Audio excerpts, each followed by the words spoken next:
appelle des palétuviers. On retrouve des palétuviers de couleur rouge, des palétuviers de couleur grise et autres. Et sous ces palétuviers, nous avons un écosystème phonique.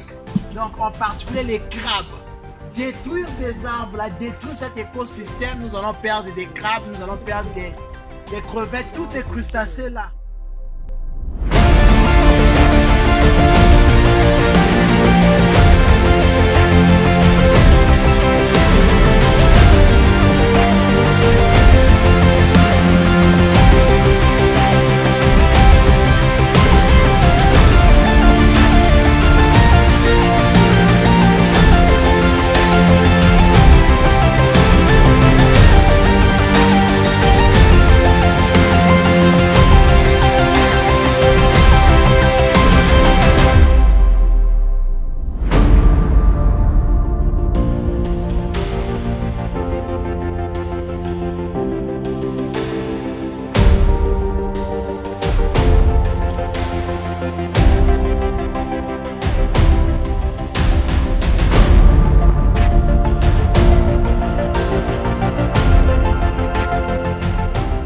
Pourquoi la journée des sols? Le sol est un marchepied pour nous les humains.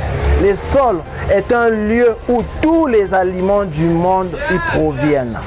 Et par rapport à ça, nous devons le protéger, nous devons le valoriser.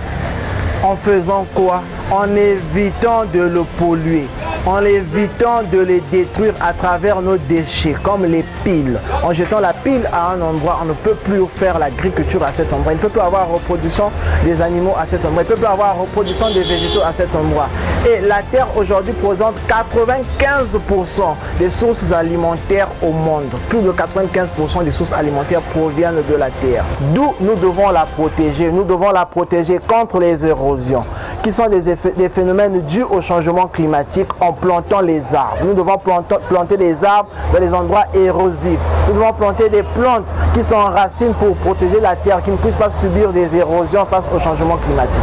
Nous devons éviter de jeter les huiles usagées, telles que les huiles de vidange des moteurs déjà utilisés sur la terre. Nous devons éviter de jeter n'importe quelle matière plastique sur la terre, parce que plus nous avons des déchets plastiques qui ont eu plusieurs matériaux, plusieurs matières dans ces déchets plastiques, il peut arriver qu'il y ait des produits toxiques, il peut arriver qu'il y ait des produits dangereux dans ces matières plastiques. En jetant sur la terre à ces endroits, on ne pourra plus faire l'agriculture. Le sol est un milieu naturel et une surface dans laquelle on se tient et on se déplace. Nous devons protéger le sol en plantant des espèces d'arbres comme les calpitus et aussi en plantant des fleurs dans nos maisons. C'est ça l'importance du sol. La terre est tellement riche que tout le monde a probabilité de faire tout ce qu'il pourra lui apporter étant comme bénéfice en faisant le champ. Bon, j'ai aucune idée sur le sol. On peut planter des arbres, des légumes, tout ce qui peut être mangeable, ou bien tout ce qui peut être vert en fait. Mais toi, il faut avoir un riche. Si on a bébé, c'est toi que vous avez à Magoudja. De mettre que va la pauvre. Faut toi, tu vas un riche, là, que nous va bima, mais tu souhaites que vivre de là, la bimia, ni mettre que nourrir ma famille, donc faut toi, tu vas un riche.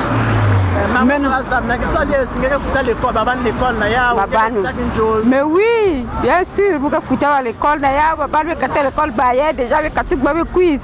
D'accord, mais vous avez foutu à l'école, donc si toi tu as foi, tu as vivre dans le commerce, vous avez tout. Donc tu as ça à la saison. Les santé manisa, tu as la sucre, manisa, tu as la gamboma, bankaba, banguba. Donc, comment ça tout ce que nous mangeons vient de la terre. Donc, ceux qui ont bâti ma bellette, là vraiment chaos, fin mondial.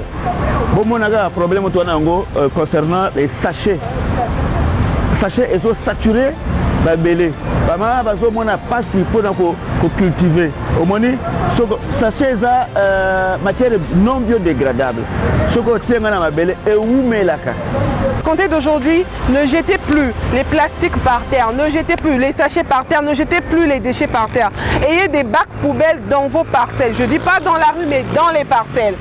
Avoir au minimum 2 bacs poubelles. Je viens par là sensibiliser également sur ce qui concerne les tombes, les cimetières. Nous voyons aujourd'hui, quand on perd un parent, un être cher, il y a ces gens-là qui prennent la décision de faire des tombes, des cimetières dans les parcelles. Oui, c'est bien beau, c'est vrai, nous voulons avoir nos parents proches de nous, nous voulons avoir leur tombeau à côté pour pouvoir toutefois les rendre hommage et autres. Mais à côté de ça, il y a des conséquences également. Ces conséquences, aujourd'hui quand on enterre une personne, 1, 2, 3, 4 jours, au fur et à mesure les mois passent, la personne pourrit, le cadavre pourrit. Et quand ça pourrit, ça sort des déchets qui se transforment, je dirais, en produits chimiques, parce que quand vous arrivez parfois au cimetière, vous allez voir, il y a de la fumée qui sort. Et à côté de ça, si vous mettez une tombe dans une parcelle, à côté vous avez un puits d'eau où vous puisez l'eau pour vous laver, pour boire. Vous ne vous rendez pas compte que la tombe que vous avez mis à côté de ce puits-là est en train de polluer cette eau. Après, c'est les maladies.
E influenciando diretamente na